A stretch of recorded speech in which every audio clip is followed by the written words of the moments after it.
Pedestrian Wayfinding, Customer Experience and Standard Compliance. For this one, we have today, instead of Alexander, Mr. E.J. Mullins, who is the Program Director at Aviation Customer Experience. So, Mr. E.J.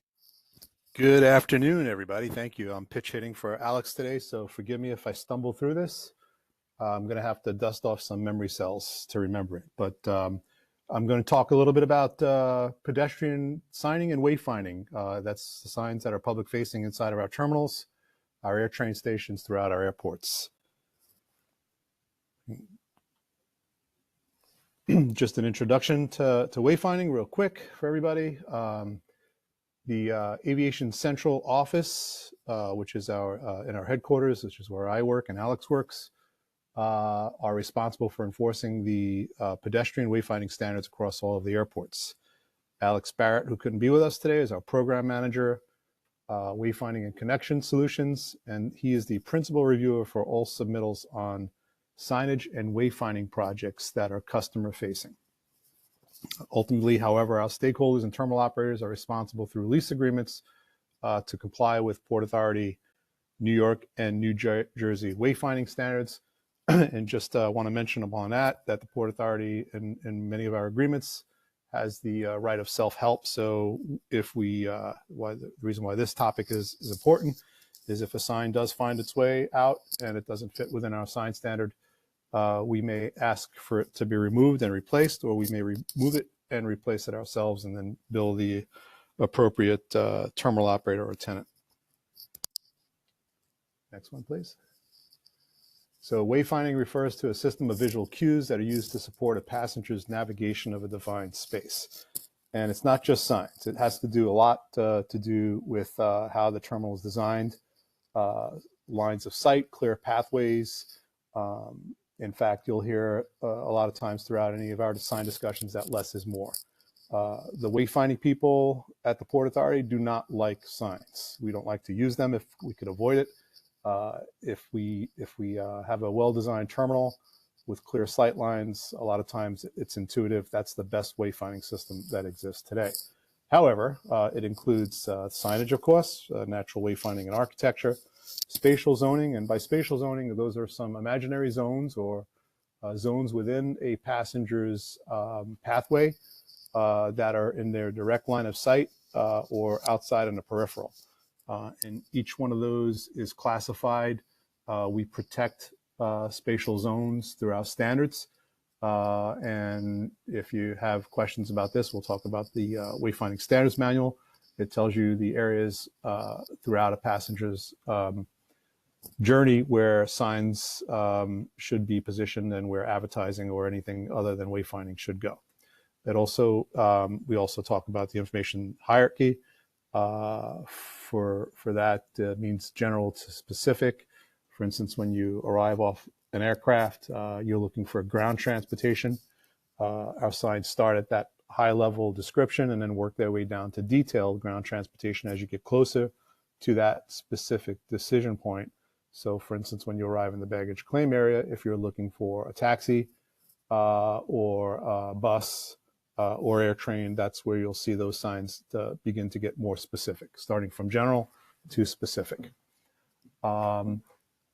We have now in our manual standards related to digital displays, flight information displays, baggage information displays. On here is also TIDs, trains information displays. Nomenclature is the terminology that is universally accepted in air transportation facilities, and we've collected those terms that are most recognizable across the globe, and we provide a list of terminology. We're guilty of it, coming up with our own cool, fun terms that are marketing, like kiss and fly. I was meeting with Delta earlier this morning. We talked about their jitney service. These are terms that are not recognizable for global travelers, and so we like to make sure that whatever service is being provided or whatever we're leading somebody to fits within universally accepted nomenclature. And with nomenclature, I'll also mention that we have a single language sign system accompanied by icons or pictograms that are internationally recognizable. And last but not least, we have a color-coded system. This is more subliminal, but each color combination is selected for its contrast, readability, fits within our 4 C's of signing: concise signs, conspicuous, consistent, and clear. And for instance, you'll see lots of green and white signs. Those are typically indicative of ground transportation. This becomes intuitive, it becomes subliminal. It helps the passenger to weed out and look for only those signs that are relative to the destination that they're traveling. The color-coded system is, you'll see 2 variations of standards. Just a quick, going back historically, we took on the huge task of unifying our wayfinding system throughout all of our terminals. That dated back, this was in the 1990s. The system that we had was a, what we like to call a form over function system. So each unit terminal that we had, whatever architecture and design firm designed that terminal, designed the signs to fit within that terminal.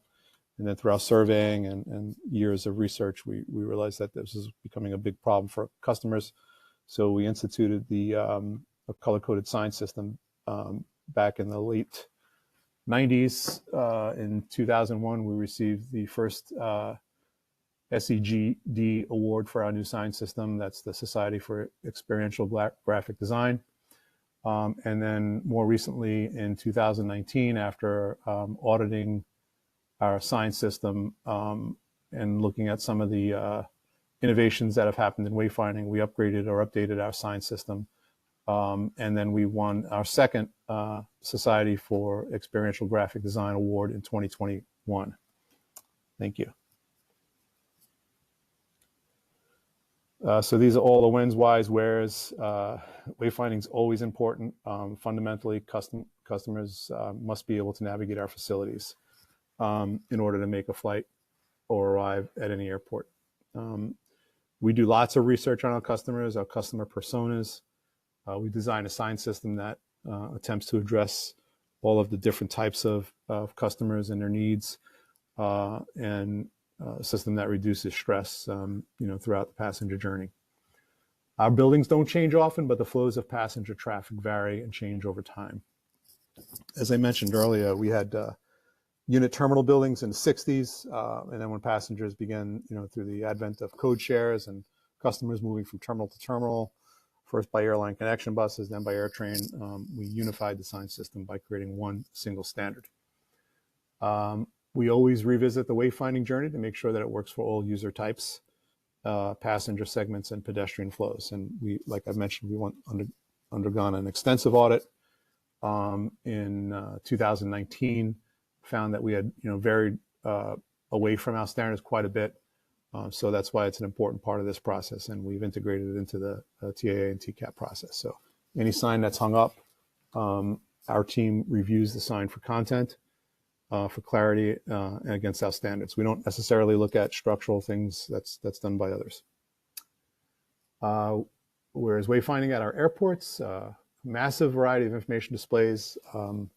We call it information pollution, and we are constantly combating that to make our sign system the most conspicuous so that it stands out.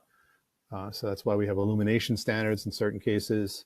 Our color coding system, our standards also prohibit the replication of those color code standards. We had a big problem with Spirit back in the day when they switched over to their yellow and black colors, but we've had lots of challenges with branding of signs. But it's a game of sign whack-a-mole that we call it. So we're constantly on top of that to make sure that our signs don't become, our wayfinding instruments don't become inconspicuous and blend into the environment. And now with the onset of new technology and digital displays, dynamic, we've had to keep pace with that and keep our standards up to date.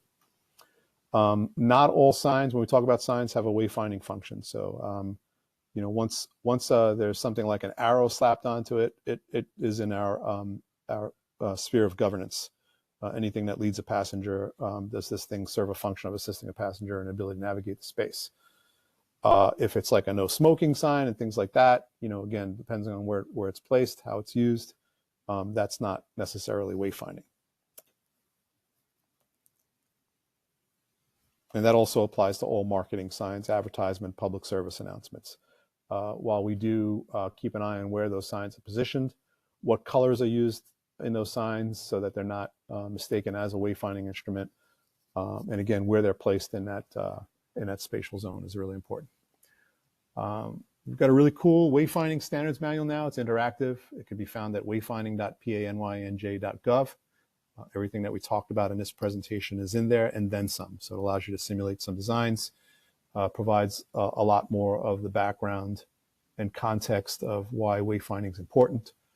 But also myself and Alex are available anytime if you have any questions about the wayfinding standards, the pedestrian wayfinding standards. And the applications are submitted through the TCAP process for formal comment. So again, we will look at it for things like, the size of the letters, the height of the letters, in relation to the height off the ground of the sign, what the content of the message is in relation to where it's positioned. We'll look at the type of font that's used, the contrast, and the color code that is being used on the sign, sort of a qualitative review, if you will. Why is wayfinding important? Well, it's pretty obvious. It's, in our customer market and research, we realized that we started first with J.D. Power, and we were really scoring very bad